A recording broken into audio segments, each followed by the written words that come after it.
Ladies and gentlemen, I just bought an antique gavel. Now this little antique gavel is not necessarily one that you would call a meeting to order with because it's part of a set, which is a nutcracker. You know, with the mayoral race heating up right now, we interrupt this production just long enough to let you know that the following 5 answers to the following 5 questions are excerpts taken from a previous and much longer production that features responses from both candidates. As always, Petaluma Pete remains neutral, unbiased, and these 5 responses are unedited and not enhanced in any way. So, if you'd like to see what happened, let's call this meeting to order.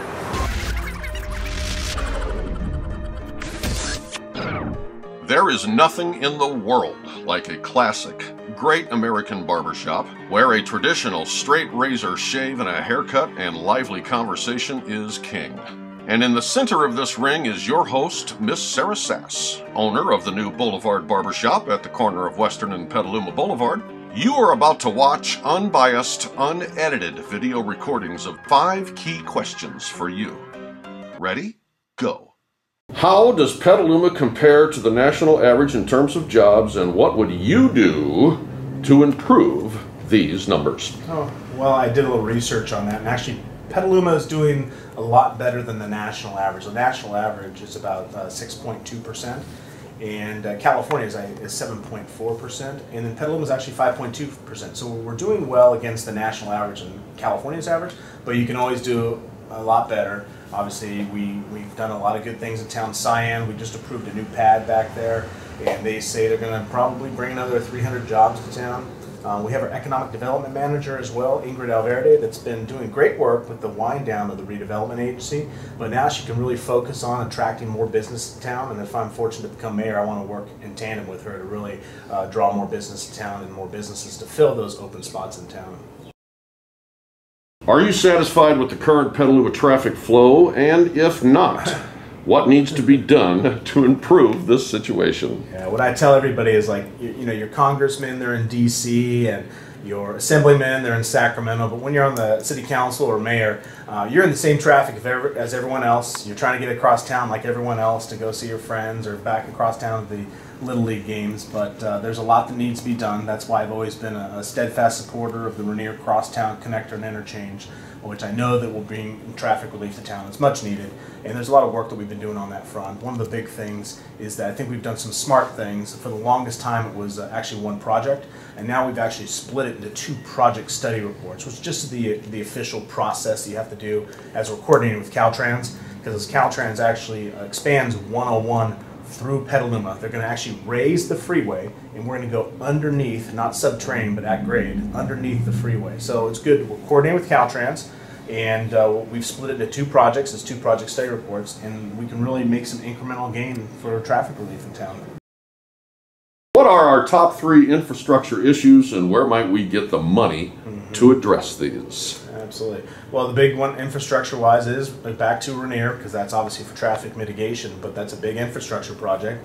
Just potholes in town, and we still get a lot of those discussions of people saying that the streets in town need a lot of work, and I completely agree with that. So, you know, those are the big infrastructure issues. So, and then how do you pay for it? We've done a lot of the good things here in the last few years. We moved forward on the Regency project, other people know as Target, as the anchor store. We moved forward on the Freedman's project as well. And together, $1.2 million was the Target one, and about $600,000 to $700,000 was Freedman's. So we've kind of turned the corner, and we were able to capture those opportunities, and that's great. The economy is doing a little better. I'm not saying it's getting better, but it's getting better. We actually, in our out years, we have some escalators in terms of sales tax dollars will continue to increase.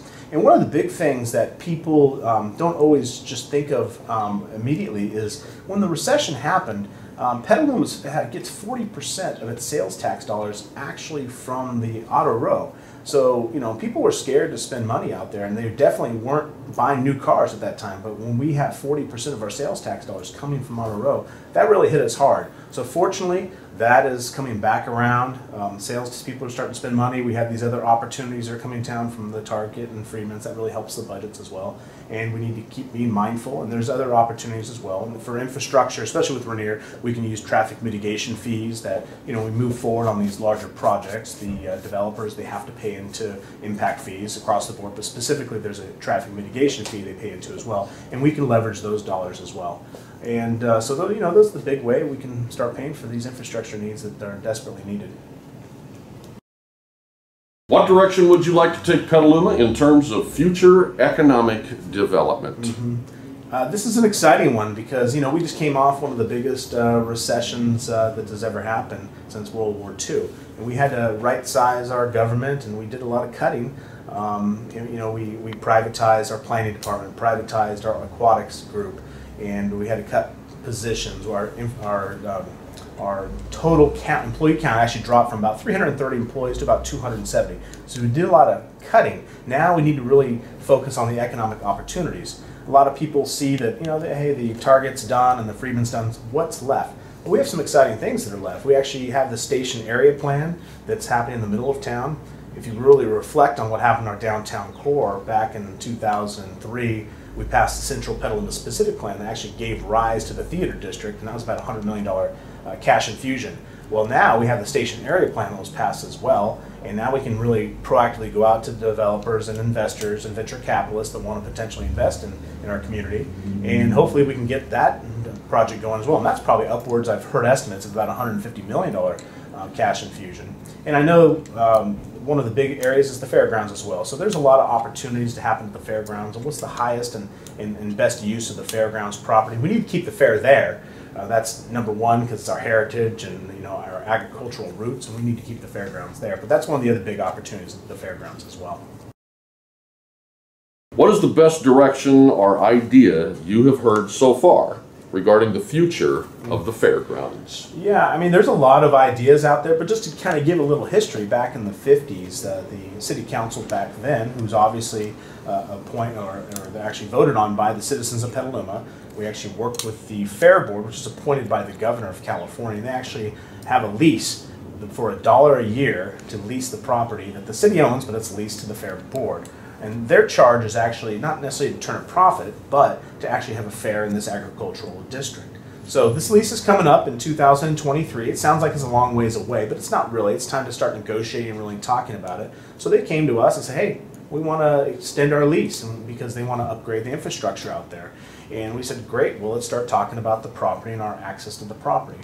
So with that started the conversation. The city currently is doing a feasibility study just to see what's feasible out there. But to answer your question directly, what I've heard out there, some of the big things are a smaller convention center of some sort. I've talked to the Chamber of Commerce representatives, and they really think some smaller convention center would be helpful.